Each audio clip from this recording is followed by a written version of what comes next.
Au milieu du XIXe siècle, le centre de Paris, contrairement aux idées reçues, n'est plus une cité du Moyen-Âge. Paris s'est toujours reconstruit sur lui-même. Mais il est vrai que la croissance démographique de la capitale, au XVIIIe siècle et dans les premières décennies du XIXe siècle, provoque une densification considérable des quartiers du centre. De nombreuses rues étroites gênent la circulation. En 1851, à Paris, il y a 60 259 voitures, qui, mises en ligne avec leur attelage, occuperaient 300 km, alors que la longueur de toutes les rues de la ville réunies atteint 500 km. Et les maisons accueillent une population pauvre de plus en plus nombreuse. Selon les idées de l'époque, l'étroitesse des rues et la hauteur des maisons empêchent la circulation de l'air et favorisent l'apparition des miasmes. Les classes riches tendent de plus en plus à quitter ces quartiers pour s'installer au large, dans les faubourgs du nord et à l'ouest. Pour remédier à ce problème, Napoléon III veut donc transformer la ville pour la moderniser, sur le modèle de Londres où il a vécu quelques années. Il cherche une personne adaptée pour ce travail, quelqu'un qui soit assez strict, ordonné et méthodique. L'heureux élu et homme de la situation sera donc le baron Haussmann. Nous allons donc nous demander comment la transformation de Paris s'est déroulée sous le mandat préfectoral de ce dernier. Georges Eugène Haussmann, dit baron Haussmann, dès le 27 mars 1809 à Paris.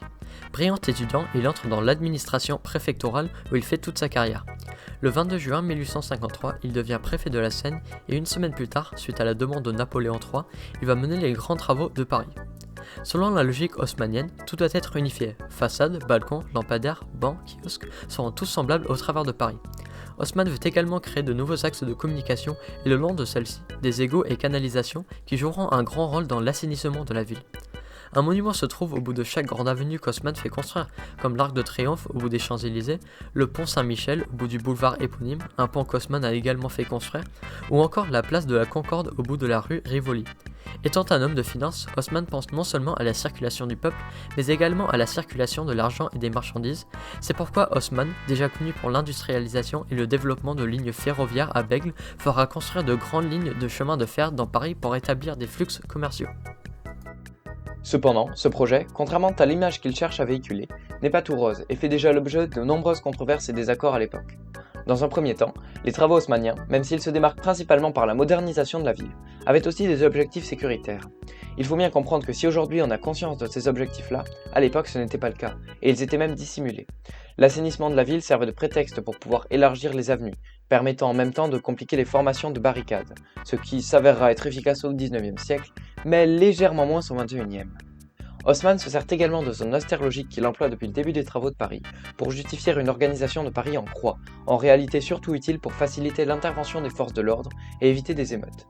Napoléon III, après son coup d'État, garde en fait en mémoire les événements de 1830 et 1848 et veut à tout prix éviter une autre révolution, qui pourrait potentiellement le forcer à abandonner le pouvoir au profit d'une nouvelle république.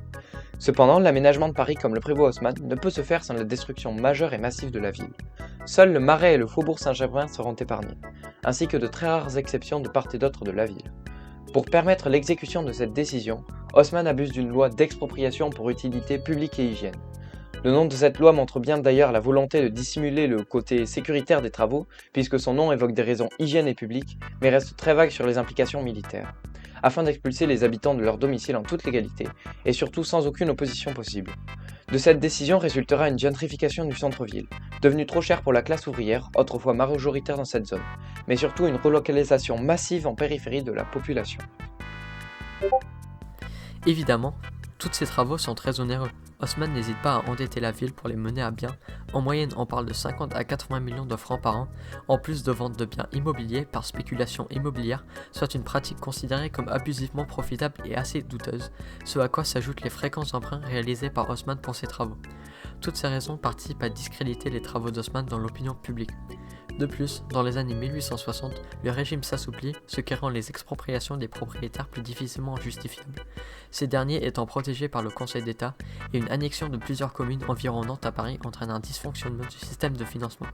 Pour couronner le tout, Jules Ferry publie une série d'articles de presse regroupés sous le titre « Les contes fantastiques d'Haussmann », dénonçant l'ambition exagérée des derniers projets et leur financement incertain. Finalement, Haussmann est renvoyé en 1870. Ces travaux auront au final un coût total de 2,5 milliards de francs de l'époque, ce qui équivaut aujourd'hui à 5 milliards d'euros, soit 4 347 826 086 bananes, ou 3 032 140 cartes graphiques Gigabyte Nvidia GeForce RTX 3080 Ti Gaming Overclocking Ready avec 12 Go de mémoire graphique GDDR6X. On peut également résumer les travaux orchestrés par Haussmann par quelques données chiffrées. En l'espace de 20 ans, Haussmann crée 70 voies nouvelles, crée ou élargit 9 ponts, fait bâtir 40 000 immeubles, creuse 585 km d'égouts, plante une vingtaine de squares, de grands parcs, 80 000 arbres d'alignement, mais supprime également 57 rues au passage, fait démolir 2227 maisons et met à la porte 25 000 habitants. Ces travaux auront également permis d'améliorer durablement la qualité de vie parisienne, de débloquer la circulation ainsi que de supprimer certaines épidémies comme celle du choléra. Enfin, il est important de souligner que si les travaux sont attribués à Haussmann, il faut rappeler que ce dernier n'est ni architecte ni ingénieur.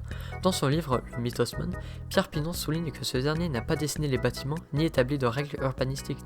Le fameux plan en croix de Paris a été commandé par Napoléon III, les égouts et pare-feux n'ont pu être réalisés que grâce aux ingénieurs Eugène Belgrand et Adolphe Alphand, et la rue de Rivoli existait déjà depuis le règne de Napoléon III du nom, et grâce à l'architecte Rambuteau.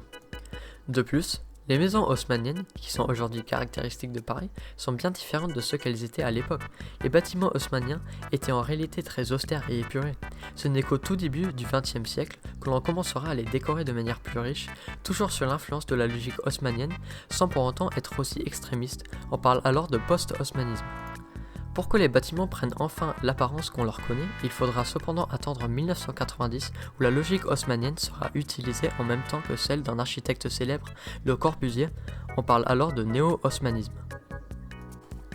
Pour conclure, en l'espace de 20 ans, Paris connaît la plus brutale et rapide évolution depuis le début de son existence grâce au baron Haussmann, redorant ainsi l'image de la capitale et favorisant grandement l'industrialisation parisienne mais aussi française.